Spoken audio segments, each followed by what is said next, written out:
ಸುದೀಪ್ ಅವರೇ, ನಿಮ್ಮನ್ನ ಪ್ರಶ್ನೆ ಮಾಡಿದಕ್ಕೆ ನೀವು ಮಾಡಿದ್ದಂಥದ್ದು, ನೀವು ಸಾಕಿರುವಂತ ಗೂಂಡಗಳ ಕೈಯಲ್ಲಿ ಒಂದು ಹೆಣ್ಣಿಗೆ ಯಾಕೆ ಗೌರವ ಕೊಟ್ಟಿಲ್ಲ ಅಂದ್ರೆ ಮತ್ತೊಂದು ಹೆಣ್ಣಿಗೆ ತೇಜವಧೆ ಮಾಡ್ರೋ ಹಾಕ್ರೋ ಕಮೆಂಟು ಅಂತ ಹೇಳಿ ಬಿಟ್ಟಿದ್ದೀರಾ ಅಲ್ವಾ. ಇದಕ್ಕೆಲ್ಲ ನಾನು ಎದುರ್ಕೊಳ್ಳೋಳಲ್ಲ. ಯಾಕಂದ್ರೆ ಕರ್ಮ ಅನ್ನೋದು ಹಿಂದೆನೆ ಕಾಯ್ತಾ ಇರುತ್ತೆ. ನಿಮ್ಮ ಮನೇಲೂ ಹೆಣ್ಣು ಮಕ್ಳಿದಾರೆ, ಹಾಕುದು ಒಂದ್ ಮನೇಲೂ ಹೆಣ್ಣು ಮಕ್ಳು ಮಾಡಿದಂತ ತಪ್ಪನ್ನ, ಹೌದು ನಾನು ಮಾತಾಡಿದಂತ ರೀತಿ ತಪ್ಪಲ್ವಾ, ಹೇಳುವಂತ ರೀತಿಯಲ್ಲಿ ಹೇಳ್ಬೇಕಾಗಿತ್ತು ಅನ್ನೋಂತ ಸನ್ಸಿರ್ಬೇಕಾಗಿತ್ತು. ಯಾರು ಹಿಂದೆಗಡೆ 10-15 ಜನ ಗುಂಪು ಕಟ್ಕೊಂಡು ಹುಲಿ ಸಿಂಹನ ನಾಯಿ ಬೆಕ್ಕನ್ ಇಟ್ಕೊಂಡು ಓಡಾಡುವಂತ ಹೆಣ್ಣು ಮಗ್ಳಲ್ಲ, ಸಿಂಗಲ್ ಆಗಿ ಹೋಗುವಂತ ಹೆಣ್ಣು ಮಗಳು.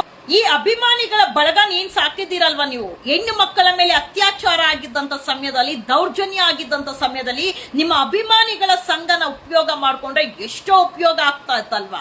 ಬಟ್ ನೀವು ಉಪಯೋಗ ಮಾಡೋದು ಯಾವಾಗ, ನಿಮ್ಮನ್ನ ಯಾರಾದ್ರೂ ಪ್ರಶ್ನೆ ಮಾಡಿದ್ರೆ ಅಭಿಮಾನಿಗಳ ಸಂಘನ ಉಪಯೋಗ ಮಾಡಿಸುವಂತ ಕೆಲಸ ಮಾಡ್ತೀರಾ. ಕಿಚ್ಚ ಸುದೀಪ್ ಅವರೇ, ನೀವು ಮಾತಾಡಿದಂತ ರೀತಿ ತಪ್ಪಾಗಿದ್ದಕ್ಕೆ ನಾನು ಪ್ರಶ್ನೆ ಮಾಡುವಂತ ಕೆಲಸ ಮಾಡಿದೀನಿ. ಆದ್ರೆ ನೀವು ಮತ್ತಷ್ಟು ತಪ್ಪು ನಿಮ್ಮ ಅಭಿಮಾನಿಗಳ ಸಂಘವನ್ನ ಬಿಟ್ಟು ನನ್ನ ತೇಜೋವಧೆ ಮಾಡಿದ್ರೆ ಅಲ್ಲೇ ಗೊತ್ತಾಗುತ್ತೆ ಕಿಚ್ಚ ಸುದೀಪ್ ಎಷ್ಟು ಮಹಿಳಾ ವಿರೋಧಿ. ಹೆಣ್ಣು ಮಕ್ಕಳನ್ನ ಸೊಂಟದ ಕೆಳಗೆ ಪದಗಳನ್ನ ಬಳಸಿ ತೇಜೋವಧೆ ಮಾಡಕ್ಕಂತಾನೆ ಅಭಿಮಾನಿಗಳ ಸಂಘನ ಕಟ್ಟಿದ್ದಾರ.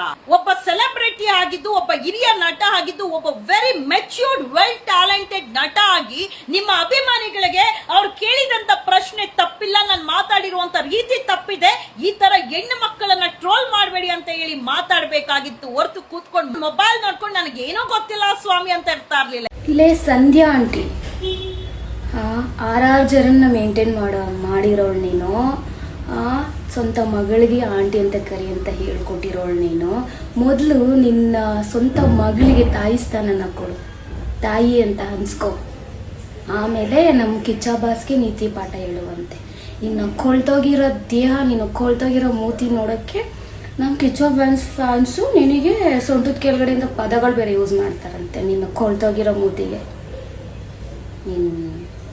ಮೊದಲು ನಿನ್ನ ಸ್ವಂತ ಮಗಳಿಗೆ ತಾಯಿ ಸ್ಥಾನನ ಕೊಡು, ತಾಯಿ ಅಂತ ಅನ್ಸ್ಕೊ, ಆಂಟಿ ಅಂತಲ್ಲ ಅನ್ಸ್ಕೊಳೋದು.